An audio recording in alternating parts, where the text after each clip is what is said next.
They are part of it. Friends, please watch this. Please watch this attachment. It's very important, please. U.S. Marshal started coming toward my car saying that I wasn't allowed to be parked there. And he said, well, we're going to have to arrest you because you're being very uncooperative. I said, well, you're going to have to arrest me because I'm going in there. And I'm telling you right now, I don't see none of y'all in there. Y'all are standing with snipers and y'all are far away. If y'all don't go in there, I'm going in there. He immediately put me in cuffs. She says after Uvalde police officers told marshals to uncuff Gomez, she ran towards the school. As soon as they uncuffed me, I jumped that first gate fence. And once I jumped it, I went to my son's class and I knocked on the door. And I remember the teacher saying, I'm like, hey, they're already bulge cutting the fence to get me. She's like, you think we have time to get out? I said, y'all have time. I'm going to run for my other son.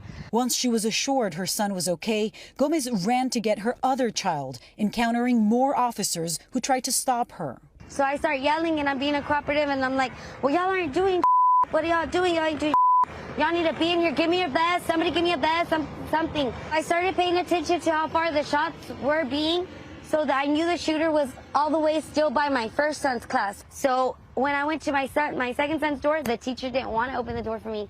So that's when they started escorting me out. And as I see that they're opening my son's door, I go run for my son and I get him. With both of her kids out safe, Gomez still can't shake the thought of those who didn't make it. While you were inside the school, did you see officers there was inside not the one school? Officer inside the school when I ran to my second son's class. There was not one officer.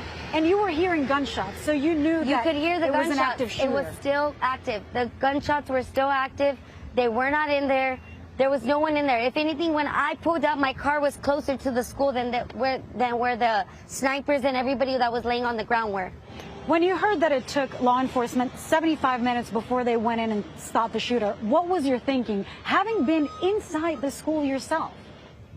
I don't know. I was just thinking that they could have saved many more lives. They could have gone into that classroom and maybe 2 or 3 would have been gone, but they could have saved the whole class. They could have done something. Gone through the window, sniped them through the window. I mean, something, but nothing was being done. If anything, they were being more aggressive on us parents that were willing to go in there. And like I told one of the officers, I don't need you to protect me. Get away from me. I don't need your protection. If anything, I need you to go in there with me to go protect my kids. And if anything, they were being more aggressive on us. They were more pertaining on keeping us back than getting into that school.